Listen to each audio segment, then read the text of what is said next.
Professor Cudjoe's talk today is entitled Blackness Denied, and you'll notice that the title has expanded a little bit. The case of Phillis Wheatley, Frederick Douglass, and W.E.B. Du Bois. And this talk tells the story of how these three intellectual giants were denied their place in intellectual history because of their blackness. Douglass, the most photographed person of the 19th century in the United States, and the, quote, noblest slave that God ever set free, as Du Bois described him, has never received his rightful place in American and English intellectual history. Similarly, Du Bois, the father of American scientific sociology, has never been so acknowledged in spite of his pioneering work in this area of study. And then Professor Cudjoe will also speak a bit more about Phillis Wheatley and her contribution.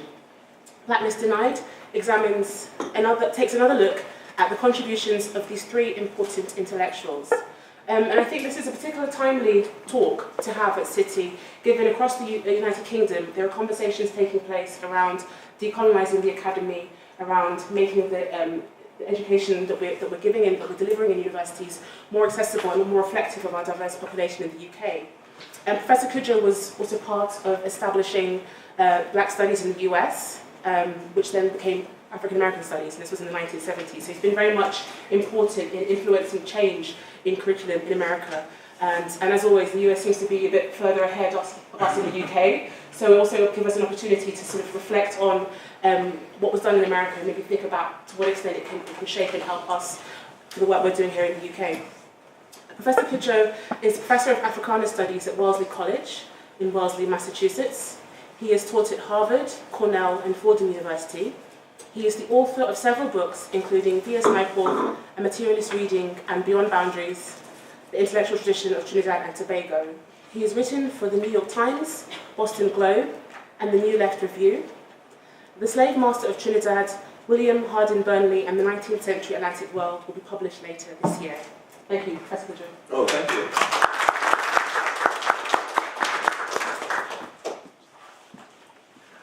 Well, thank you, Louisa, for such a rousing introduction. Ine just coming. I'm so happy you're here, Ine. And I'm especially thankful that Louisa and the English department, they've had a 5-hour meeting, so I don't know how receptive they are to anything I'm going to say, if it can make any sense after 5 hours. But I'm happy that they're here. I'm also happy that all my friends are here, and my niece, Trace, Jason, yes, came all the way. So it's great to be here and to share some of these thoughts.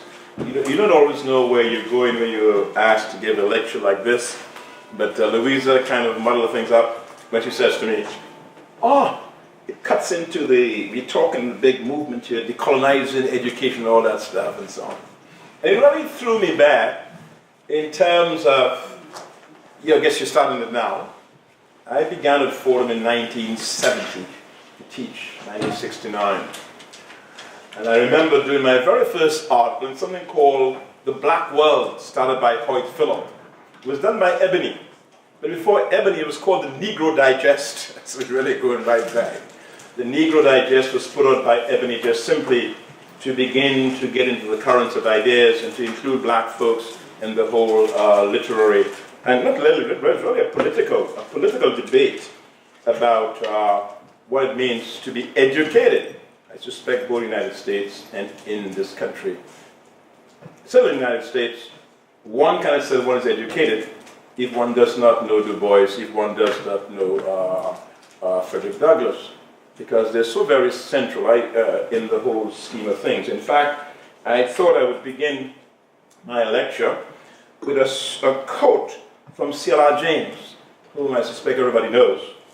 A piece he did in 1969 at the City College, Federal City College in Washington, D.C., called Black Students and the Contemporary Student. And what James said there, and I quote, he says, "It was slavery that built up the bourgeois society and enabled it to make what Claude Lévi-Strauss thinks is the only fundamental change in 10,000 years of human history." the blacks not only provided the wealth in the struggle which began between the old society and the new bourgeois society, the black people were in the foremost or in front of that struggle. In other words, the major transformation in terms of the Industrial Revolution, the capital went towards building Europe and so on, you would argue came from the slaves, both the slave trade and of course what was happening in the States. You will see, as Louisa has said, that I've added in Phillis Wheatley. It's just very sort of, these things happen serendipitously. A week ago, I attended a festival called Maboka, the Festival of Arts, Culture and Sports in Gambia, West Africa, which, according to the organizers, was organized to celebrate Gambian as well as African diasporic culture. In Wolof, Maboka means one family. Needless to say, I was delighted to be among so many celebrated members of the family who had come together to revel in our cultural richness and diversity. It was a pleasure to listen to the poetic wisdom of Linton Kwesi Johnson, the world's first reggae poet whose work is included in Penguin's Modern Classic. Natalia Moles-Batsi, a South African performer, poet, who experiments with jazz and hip-hop in her performance poetry. And the sublime songs of Tude J. Gede, a kora virtuoso who spent a lifetime mastering this gift of this ancient African form. Although I enjoyed the contributions of all these authors and artists, I want to hear Ade Solanke reading of Phillis in London. I hope she'll be here. I guess she will probably come in later. I made it, just about. Oh, you're here! This is an honor of you. This is an honor of you. You see, I hit the right note at the right time, man. That's Shangu. Obia. Trace, that's Obia girl. You all know what that kind of is. It's serious, man. Although I enjoy the contributions of the artists, I want to hear Ade Solanke's reading of Phillis in London, a dramatic work in progress, as she called it. I was interested in Solanke's interpretation of Phillis Wheatley's life because I've taught Phillis Wheatley's poetry for the past 50 years. I began teaching in 1970. First course in Afro-American literature, and of course, anybody who's going to do Afro-American literature, of course, Phillis Wheatley had to hit that list. I've always understood Wheatley's work as emanating out of African oral poetry, a genre that Ruth Finnegan captured so magnificently in her book, Oral Literature in Africa, published by Oxford University Press in 1970, my first encounter with that field. A revised edition was published in 2012. It was the first time I'd seen African oral literature presented in such a systematic and erudite manner. A reading of this work led me to conclude that much of Wheatley's poetic achievements consisted in a blend of this oral poetry, her emphasis on the elegiacs and the panegyrics, that was covered over with the neoclassical verses of Alexander Poe and John Milton. It is significant that more than 50% of Wheatley's poems consisted of the elegiac, and of course a few in the panegyrics, which suggests she's writing out of a tradition out of which she came. She got to this stage, she got to the place, you don't forget your culture when you come to these metropolitan places. Some people do, but some of us try to remember. No, that's important. Wheatley was led to believe, was born in Senegal. I suspect it meant Senegambia, before it was carved by the British and the French. Until, she says, quoting one of her poems, that's the poem to the Right Honourable William, Earl of Dartmouth. She says, I, young in life, by seeming cruel fate, was snatched from Afric's fancied happy seat. End of quote. That's from the poem. However, the booklet of the festival declared that Solanke's work sought to explore, quote-unquote, the hidden world of African Georgian London as it comes to life in the extraordinary true tale of the Gambian-born teenager sold into slavery in America and who became the first African to publish a book of poetry. End of quote. Wheatley came out of a Senegambian poetic tradition that she imbibed while she grew up in that region out of that world. Donna Fowle writes in his book on the introduction to his book is A History of Gambia. He writes that in Madinka society, the Giro was an entertainer, historian, public relations expert, and a source of inspiration to his people through his praise, songs, and stories. A court Giro was very knowledgeable about the history of the art of government, of great leaders and customs, and part of his role was to take an active part in teaching all of this to the sons of his patron, end of quote. Of course, it was the same as you would probably have found in Europe with their courts and these praise poets and these people talk about the elegies.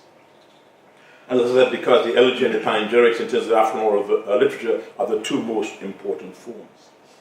Wheatley was observant. She remembered her mother pouring libation each morning as she records in one of her poems. Just a little quibble though with the Moboka program. Phillis arrived in America around the age of 7 or 8 rather than I think about 13. In going to Gambia, I'd returned to the place where America's first poetess was born. She might have been a Gambian by birth, but was very much an American poet by the time of her death.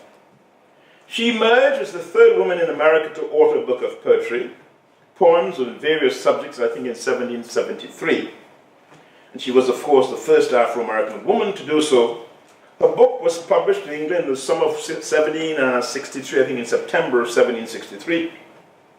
But the important point about this as we reduce her to simply an Afro-American poet is to understand that she was one of the best educated women in America at that time. Apart from knowing Milton and Pope, she was also knowledgeable of the Greek and Latin classics of Virgil, Terence, and Homer, which of course few people at the time knew. She was what was considered, or to possess, a classical education during that period. Of course, when I taught at Harvard, certainly one could not, even when I went to Fordham, once one was going to do an undergraduate degree, one had to know the classics. You could not go through education at those times without knowing the classics. Of course, I think Longfellow in the 1870s talked about Romance languages, but before that, incidentally, only the weak minds went into languages like the Romance languages. The strong minds went into the classics, and of course, that is seen to be, that's well documented. This short description of Wheatley's life leads inescapably to the heart of my thesis. Throughout our existence in the United States, and perhaps even in Britain, black people were never given the credit they deserve for their intellectual contributions. I'm saying, you will read Phillis Wheatley, she's just a black poet, and so never mentioned as being the most important intellectual poet of her time. Nobody, no slave, or nobody was talking about Virgil and Homer and so on. Of course, in terms of blacks, they are hyphenated, they are dichotomized, but they're never recognized fully for their contributions to the national galaxy of ideas. Their efforts are always diminished by placing their works in a racial category that seeks to keep them in their place or perhaps lock them into their place. They're black, not Americans. They're good, never great. This was true for Wheatley in the 18th century, as it was for Frederick Douglass and W.E. Du Bois in the 19th and 20th centuries, respectively. However, Wheatley, Douglass, and Du Bois were Americans' leading intellectuals during the time in which they lived. Let me repeat that. Talking about the 18th century, 19th century, 20th century, and my contention is that Wheatley, Douglass, Du Bois, my brother, were among the leading American intellectuals during the time in which they lived. We could talk about that when we have the question. My interest in Douglass arose from the same reason in which my interest in Wheatley and Du Bois arose from my having to study them at graduate school and teach them in my classes. Anyone who has studied American literature, and that's my doctoral studies were in American literature, couldn't have done so without studying Douglas's narrative that was written in 1845. Necessarily, one was concerned with the remarkable escape from slavery and is going on to become one of the most influential fugitive slaves of all times. Again, becoming one of the most influential slaves of all times, Frederick Douglass. President Lincoln called him, quote unquote, one of the most meritorious men, if not the most meritorious man in the United States, end of quote. That's taken from Du Bois' Reconstruction, Black Reconstruction in America. Du Bois described Douglas as, quote unquote, the noblest slave that God set free, and saw the fugitives as the drivers of the American Civil War and others humbler of the American Civil War. Du Bois writes in Black Reconstruction, quote unquote, fugitive slaves like Frederick Douglass and other humbler and less gifted increased the number of abolitionists by thousands and spelled the doom of slavery. When these slaves began to leave and get out of that system, they became the drivers of the liberation movement. Of course, Douglas, of course, James talks about that in that piece on black students. Du Bois talks about it. But more importantly, the courage and the ferocity with which these guys fought because they were fighting for their freedom was not equaled by anyone. James documents it in Black Jacobins, and of course, Black Reconstruction, Du Bois does the same thing. In other words, the leaders, people who had most to lose, like, why, of course, did these, we call these guys in Vietnam, well, whatever names you want to call them, why did they defeat the mighty US of A? Because they had a reason to fight for their freedom. It mattered. Wars not won simply with weapons. It's won by people's hearts and minds having to transform. And the same thing was true in the United States Civil War, in terms of the sort of privileged place which blacks took, and particularly the fugitives, like people like Frederick Douglass. Douglass was one of the most important Americans of the 19th century, having played an important role in shaping Americans' life. Almost 50 years ago, C.L.R. James wrote, quote unquote, I do not know a finer handler of the English language than Frederick Douglass. He was a man of exceptional qualities of mind, and he learned to read by begging little white boys in the street to teach him. Some of those speeches to this day, I read them and know of nothing superior to them in the 19th century. Nothing. There's Abraham Lincoln. There's Demosthenes. There is Edmund Burke. They are in a category alone. Edmund Burke and the American independence, but just below, among the men who agitated and propagandized for particular causes and did all that could be done within that cause, nobody stands higher than Frederick Douglass. Nobody. And James goes on to add, he was foremost among the propagandists for the abolition of slavery, and he was recognized as such not only in America, but in England. You'd remember those who read Ta-Nehisi Coates' book. Ta-Nehisi Coates, what's his book? Between the World and Me. And of course, you may have read Toni Morrison's endorsement of it. And of course, what was Toni Morrison's position was that she waited for someone to follow in the footsteps of James Baldwin. But of course, the essay as a form is quintessentially American. It goes back to Du Bois' Souls of Black Folk. They handle the language. If you go back to the oral literature, in terms, one of the dimensions of oral literature was oratory. Oratory, that's of course, people like Barack Obama, you like him? Frederick Douglass, you like him? You don't like him. But these were masters of the language. Because when we understand why, one of the categories in African oral literature, still in Ruth Finnegan's book, is the question of oratory, the capacity to rap.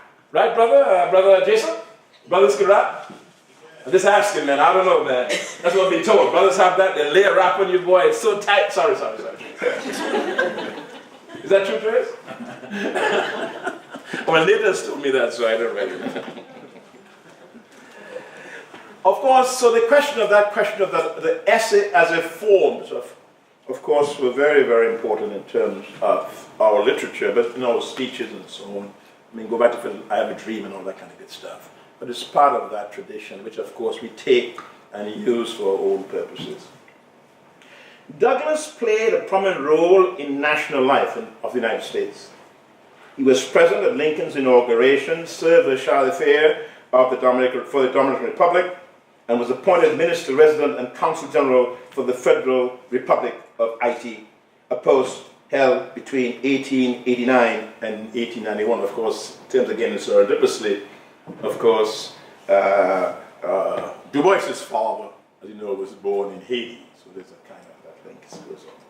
More recently, the book by John Stuffler, Joe Trott, and Celeste Marie Bernard, called Picturing Frederick Douglass, and I think you really ought to get a copy of that book, Picturing Frederick Douglass, has consolidated Douglass's place as one of the great stars in the American intellectual firmament when they informed us that he was the most photographed American of the 20th century. Anybody know that? This brother was the most, this is a brother now, yeah. Yeah. You're talking about Lincoln and all them guys. He was the most photographed man of the 19th century. And you ask why, you look at that book, and by the way, he's never smiling. The brother's always serious. Because I know how to like to depict us. Because he's very handsome. All right, well, yeah, you get him handsome because he sits there for that damn picture. But the fact of the matter is revealing that here was this ex-slave who emerges as the most photographed man in the 19th century ahead of Lincoln and all those guys. The only people that kind of beat him over was the British royal family, always messing our business, but all right. These authors, John Stafford and others, marvel, quote unquote, he says, or they say, it may seem strange, if not implausible, to say that a black man, listen to this y'all, and a former slave wrote more extensively on photography and sat for his portrait more frequently than any of his American peers. So just as though Phillis was the most educated among them all, so is Douglass being not only the most photographed, but the most important of them all. This, in a world that consists of giants such as George Custer, Walt Whitman, and Abraham Lincoln, as I've said, the only contemporaries who were more photographed than he were the British royal family and other British celebrities. Now that is striking. It's striking this guy would have all, and of course you say, well, why? Right? You may want to ask why. Well, this ex-slave never missed an opportunity.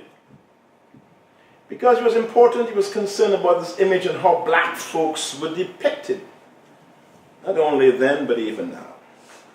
Douglass understood the importance of photography, a new technology that captured images and thereby had the ability to change how black people were depicted during slavery and Reconstruction.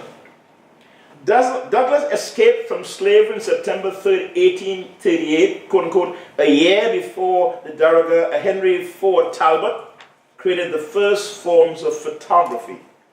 End of quote. Stafford and his co-authors believe Douglass and his new technology came together naturally. In fact, photography comes into being in 1837. Douglass, of course, used it very importantly. He used it because it became important for black people. Du Bois wrote, and Du Bois was aware of this technology. He says, quote unquote, we colored men so often see ourselves described and painted as monkeys that we think it a great piece of good fortune to find an exception of this general rule. He was so conscious of his image that he maintained a stern, dignified posture in all but one of the 160 photographs of him that were produced in Picturing Frederick Douglass. Incidentally, a new version, the hard version, came out in 2015. Next month, the new version, they found another 5 photographs of Frederick Douglass, makes 165. In fact, John Stafford whom I've been in contact with, and so on and so forth. So, so very excited by that, because it recognizes that importance and how even controlling your image becomes so important. And of course, I'll speak a bit about my tree friends. Any tree? Oh God, no tree here. Help me out. No, don't get frightened, man. Don't get frightened. Douglas was also important for retrieves. Not Nigeria. No, I shouldn't do that. Douglas was never a narrow nationalist. He was inspired by the, and this is interesting, he was inspired by the emancipation of the Caribbean folks. Because as you well know, emancipation in the Caribbean took place in what year? 1834. In America, what year? All right, don't make me lie. So we were there before. And of course, it served as a beacon. They don't tell you that stuff, right? It was, what you call it, post-colonials? I call it post-colonial and all that kind of good stuff. The little islands are shown like, you know, even though they sold Manhattan for some little island of the Caribbean and all that kind of good stuff. That's a whole other story. Douglas was never a narrow nationalist. He was inspired by the emancipation of the enslaved Africans in the West Indies, which he saw as being closely connected to the fate of his brothers and sisters in the US of A. On August 1, 1847, at Canandaigua, New York, in the presence of 4,000 people, 1/3 of whom were black, Douglas delivered the first of 4 speeches commemorating the abolition of West Indian slavery. Embracing the formerly enslaved West Indians, quote unquote, our brothers and sisters, Douglas declared that West Indian emancipation, quote unquote, and even which may justly be regarded as the greatest and grandest of the 19th century, a special achievement of glorious triumph of justice, love, and mercy over avarice, pride, and cruelty. Of course, you have to go back to the Haitian Revolution. You see the importance of these folks in the Caribbean in terms of setting the pace. Because my argument is that the 3 most important revolutions in the 19th century that set the pace, that of course bring us folks, ordinary folks, into national life, was the American Revolution, the French Revolution, and of course the Haitian Revolution. Prior to, we had the divine rights of kings. Of course, the kings were the fellows. And what we did by interrupting, of course, the French, and they did this stuff with the black Jacobins and the English. But what Toussaint did, he liberated us. He stopped the enslavement of black folks. His war from 1792 to 1804. And thereafter, that century, it set the stage for the liberation of all black folks, culminated. They're going to go to Portugal, and the Portuguese set their slaves free in 1888. They're the last to do it. The Haitian Revolution started the movement. So just as Frederick Douglass is looking at the liberation of Caribbean folks, again you're playing that very significant role, of course, in the liberation of black folks or the oppressed of the world. There's a reason for that, which of course, for those who read James again very closely, what James begins to argue that of course the slaves in the Caribbean acted with like the first proletariats, given the question of the organization of the plantation system in terms of delivering goods and services. That's why, of course, they fought for Haiti. So it was probably the first, that was James' claim anyhow. But of course, that progressive nature, they weren't born within their genes. Of course, it comes from social organization and where they found themselves in history. So that even as Du Bois celebrated the emancipation of these 800,000 freed Africans, he saw the liberation as a prelude to the future when, as he said, quote unquote, we shall be summoned to rejoice over the downfall of slavery in our land. So we were the, let me be a little chauvinistic here. Is that right? We were the inspiration. When Du Bois opened up his eyes, when Douglas opened his eyes, the Caribbean, of course, was that beacon. He goes a little further.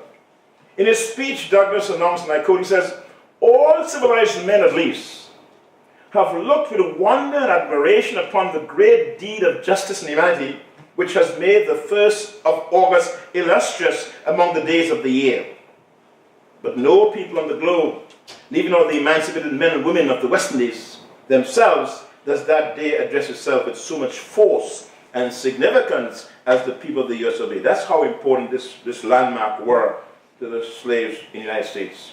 He likened West Indian emancipation, quote unquote, a city upon a hill, and treated this Emancipation Day, August 1st, as more sacred than the 4th of July. That is why, wherever I am, Trace, I'll go back to Trinity for Emancipation Day. And Mark down in Port of Spain and rewind in the street and they like, oh, you know what, sorry about that. Because it means so much. It means, and we take all these markers, we simply take them for granted. But they're really very important. And of course, I think probably, again, Trinidad was probably the first country to begin to celebrate Emancipation Day in the contemporary world, of course, to signify its importance in terms of constructing so on. I think I went to the very first one in 1985 with Dag and those guys. Douglas, of course, also inspired intellectual art. Now, this is a very important point. This is my new book, but I don't push my new book. Hello? I like folk, when I say push a new book, you can't, that's undignified. And I said, when you see Kissinger and them boys on the TV doing the thing on the book, wait a minute. They're pushing the book. Oprah Winfrey, oh, they're pushing the book. So. I know it's undignified, sorry.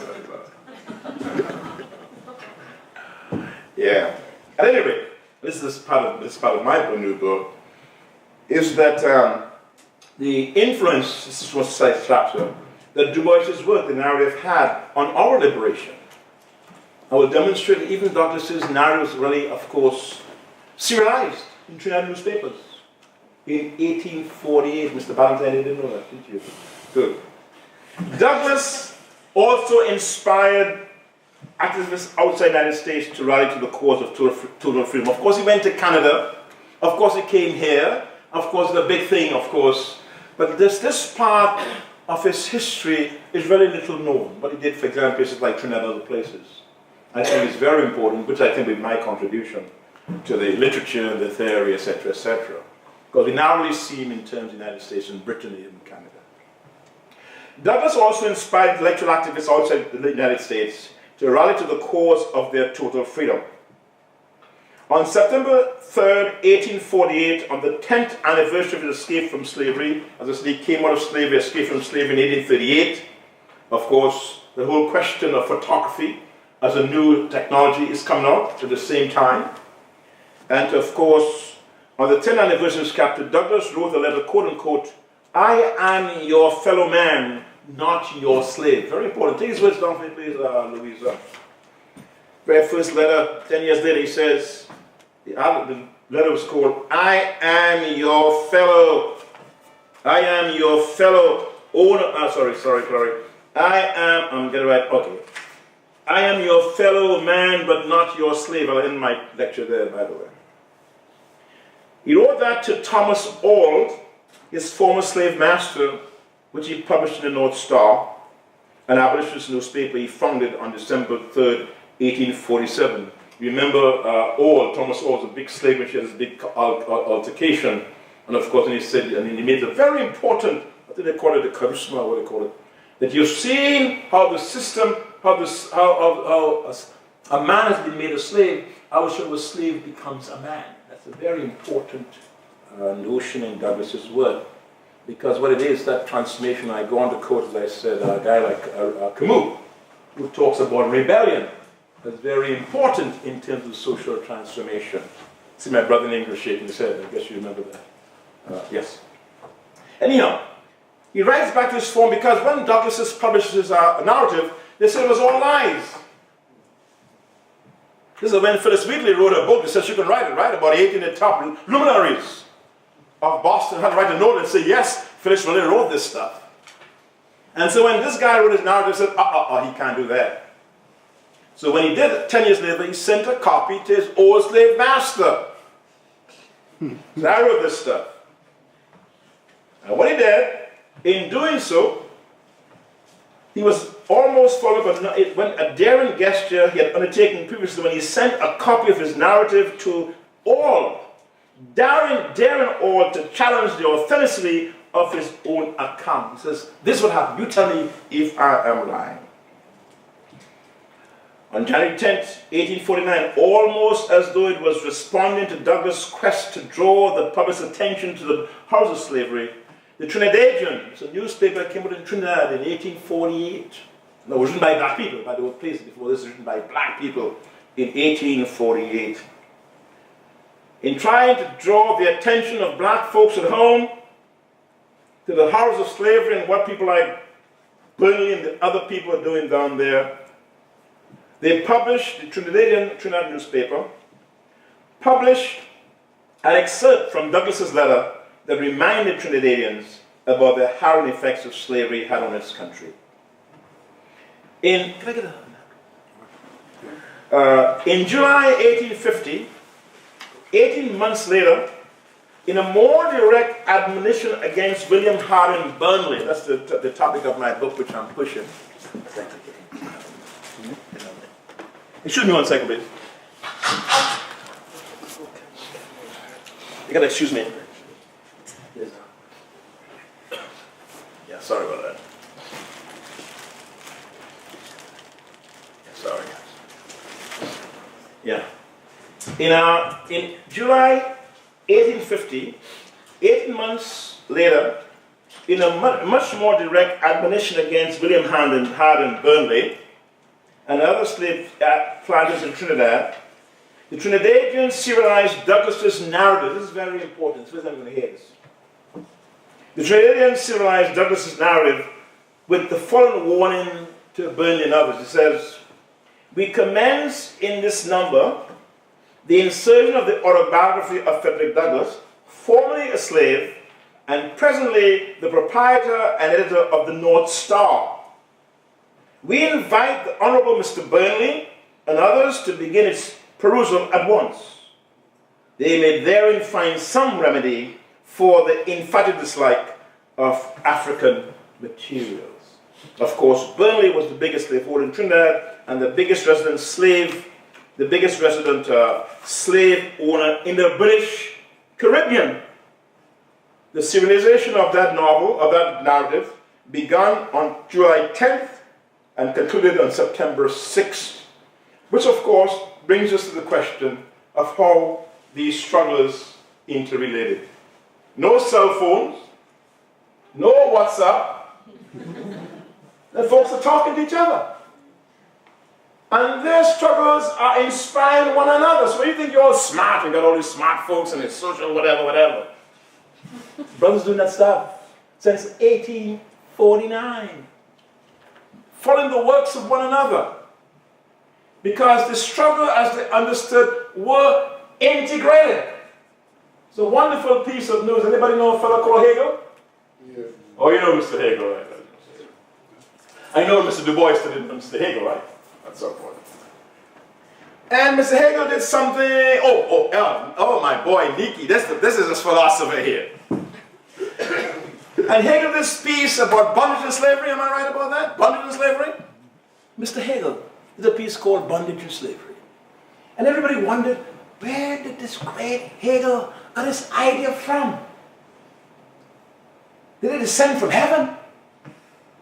And later on, a colleague of mine at Court discovered Hegel was following the Haitian Revolution through a magazine called Minerva. That's why he came up with his idea of slavery and bondage and the interrelationship between slavery and bondage. It took 100 years to do that. But they were following what was going on. And what's happening here, among my brothers, we were following what was taking place, even though we hadn't the dynamics that you have. So that in deploying Douglas's autobiography against Burnley and the planter, George Numa de Sauce, the proprietor editor of the Trinidadian, wanted it known that, like their brothers and sisters in the United States, blacks were dissatisfied with their conditions in the island. He always wanted to tell Burnley and the world that, quote unquote, slave owners, rather than being gentle Christian folks, were coarse men and women who dared not follow Christian teaching on their humane and civilizing instinct. He was alluding to the brutification of the enslaved to which Douglas referred to in his narrative. Now, I guess English would say no such word as brutification, right? You almost say make a word. You know, Rastas like to make a word. I man and all that. But beautification is a word that Douglas used all of the time. In fact, the question of slavery making him a brute or brutifying, he uses that term about 17 times in his narrative. In point of fact, when I had my colleague who was a French fellow, I said, well, where's this word? There's a word in which talk about slavery intended to reduce us to brutes. And the question of brutification being a very important, is it abstract noun? Is that the word? Is it abstract? Miss Guy? Miss Tour Guy? Abstract brutification. It's abstract noun. But the fact of the matter is that they were saying that the system was brutifying them, and they were saying that drawing and working with their brothers in the United States, that they were going to free themselves thereby. But of course, this notion of this link, and I'll just give one other reference, between Afro-Americans or Africans in the Caribbean and African Americans was really an enduring one. In 1854, a fellow called Michel Maxwell Phillips wrote a novel called Emmanuel Apodaca, perhaps the first novel of the British West Indies in which he acknowledged that he was inspired to write his novel because his feelings were aroused by the cruel, quote-unquote, manner in which the slaveholders of America dealt with the slave children. 1854, brother in the Caribbean, writing a book in solidarity with Afro-Americans. Of course, you come here to study, you've done his law degree someplace here. Unable, of course, to imagine how slavery could hide, quote-unquote, the hideousness of begetting children for the purpose of turning them into the fields of labor and the lashes long sting, he ventured to sketch the line of conduct which a high-spirited and sensitive person would probably follow if he found himself picking cotton under the spur and encouragement of Jimbos and Crimbos on his father's plantation. Philip should have known he was the product of an enslaved black woman and a white master. Very first novel, I don't know if you've seen it, go get it, you have it, put it on. Emmanuel Apodaca, one of the earliest and first novels in the Caribbean, again, talking about, again, that interconnectedness in the struggle and folks working together and how one is ultimately influencing the other. If Douglas was denied his rightful place in American letters, W. Du Bois, one of America's most distinguished intellectuals and the father of American sociology, was also denied his rightful place in American intellectual thought because of the color of his skin. Anthony Appiah, a distinguished philosophy scholar, noted that Du Bois, quote-unquote, thought longer, more engagedly, and more publicly about race than any social theorist in the US of A. Can I repeat that? Anthony Appiah, of course, he's the number one major philosopher now, right? Everybody knows this. In my father's, whatever, you know that part, right? But he's certainly one of the most distinguished philosophers. You don't like him, Indian, I know you don't like him. Yeah, Indian says, anyone don't like him. I find he's true.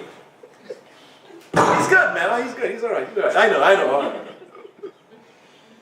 But certainly, he says of Du Bois, and I think it's true, that no one has thought longer, more engagedly, and more publicly about race than any social theorist in our country. In fact, when he began his very first piece, and I could go through all of his works, Douglas Van Damme wrote The Suppression of Negro Slavery, slavery in the United States from 1896, his doctoral dissertation at Harvard, right up until he's been writing about that time. He's probably written more about it than anyone else. However, in spite of all he had done, he was never recognized for his importance as an American scholar, but more importantly, his being the father of American sociology in the country. Until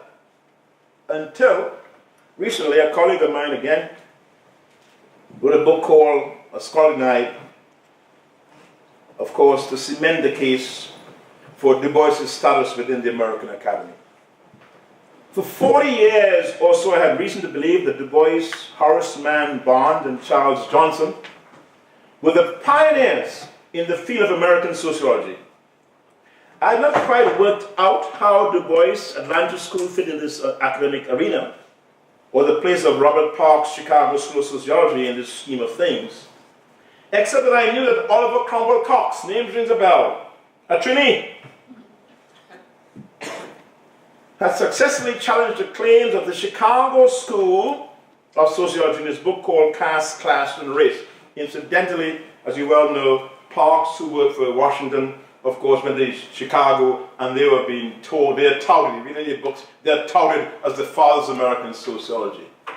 Again, Trini, the bold-faced, you know. Trini bold-faced boy. One day, interviewing Sailor James. And I asked him, he wrote a book on Boris Souverain, and then of course he did a book called World Revolution, remember that?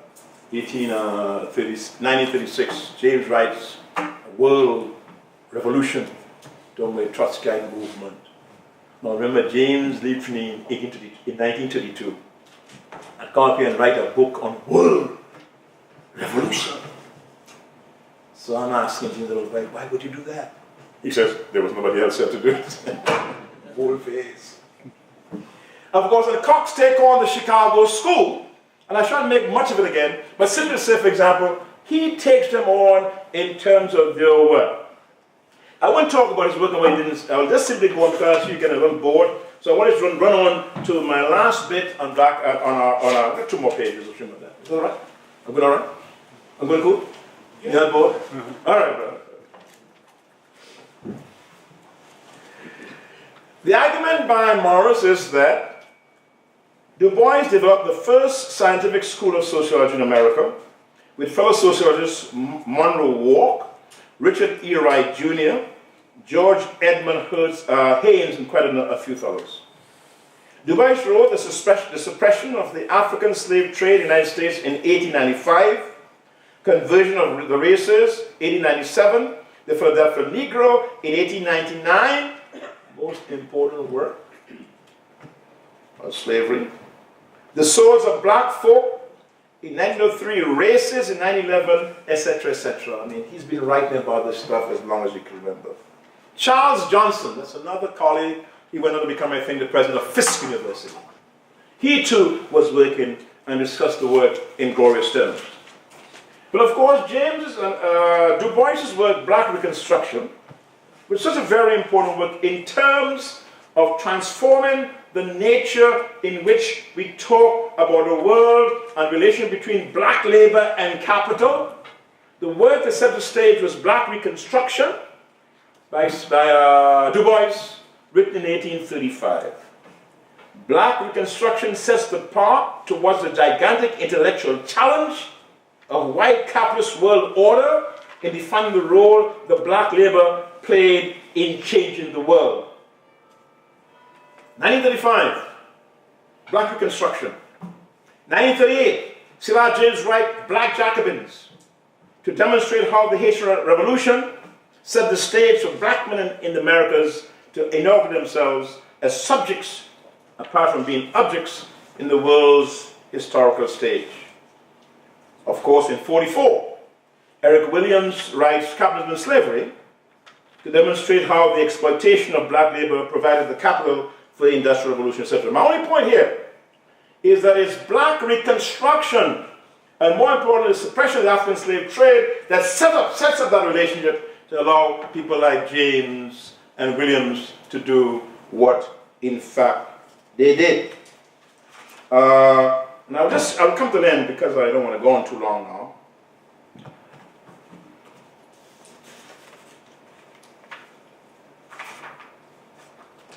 Of course, it took a long time before folks recognized Du Bois's importance. It took it to almost a century because white folks and no black folks say you're the father of nothing, right?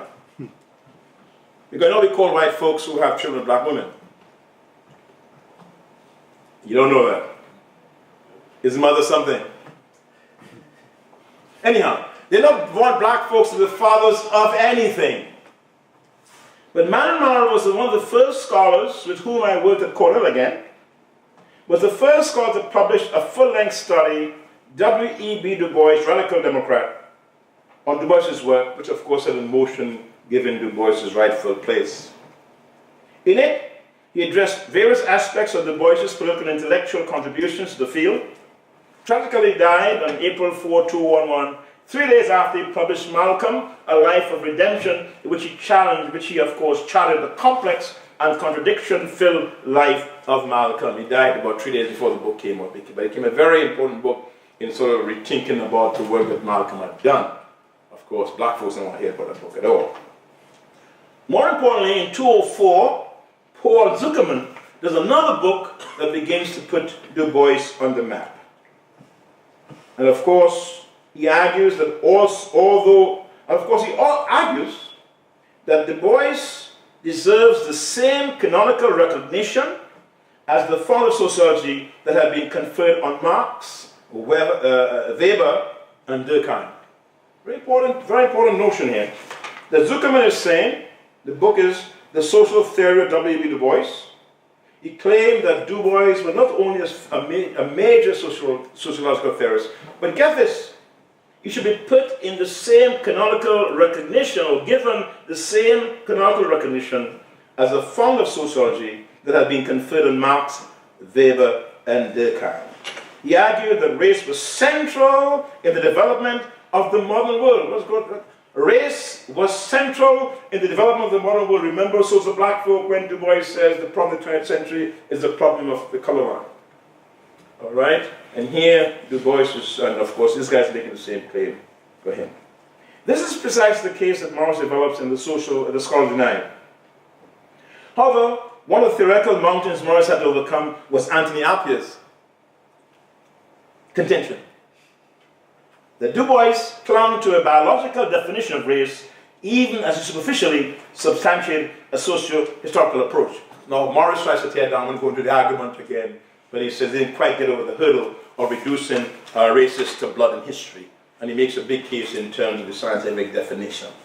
I don't think, of course, that Morris successfully responded to Appier's claims, but it remains important that he makes that recognition. And of course, I don't think it will change the importance of this guy's book anyway.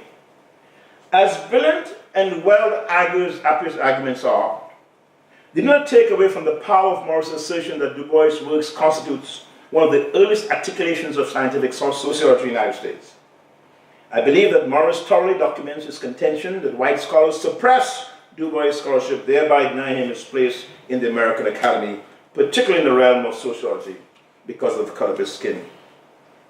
If they had given Du Bois his richly deserved recognition, they would have had to, quote-unquote, acknowledge that the theories proclaiming the biological and cultural inferiority of black folks could not be supported scientifically. In the end, though, I accept Morris's position that Du Bois was, quote-unquote, the quintessential interdisciplinary scholar who utilized history, anthropology, philosophy, economics, psychology, and the humanities to understand race globally. He excelled in navigating between the disciplines, incorporating a variety of disciplinary insights, and weaving them into his scholarship. Like Wheatley, Douglas, and Du Bois, they all excelled in their chosen field of endeavor. Using these three scholars as examples, one can conclude that over the past 3 centuries, American scholars of African American descent have been denied their rightful place in the American Academy of Letters because of their blackness. It doesn't hurt to remind ourselves, particularly as your department launches this post-colonial lecture series, that we serve one another best when we judge these scholars in the larger context of their humanity, rather than constantly boxing them into their racial categories that does not do anyone any good. There's an image I want to end this last little line. There's an image I would like to end with. Alexander Du Bois, W. Bois's grandfather, passed away in 1887. In a sense, he became a model on which Du Bois made himself. According to Du Bois, I quote about his grandfather, always he held his head high, took no insults, made few friends, was quote-unquote not a Negro, he was, quote unquote, a man. Whatever we think about these intellectual giants, as you begin your series on colonial, post-colonial thought, we must always see these guys, these scholars, as men and women who have done the best they can and who, in most instances, have excelled the work of their peers. It's in this spirit we ought to honor these men and women and give them their rightful place in the Academy of Letters. I thank you so very much.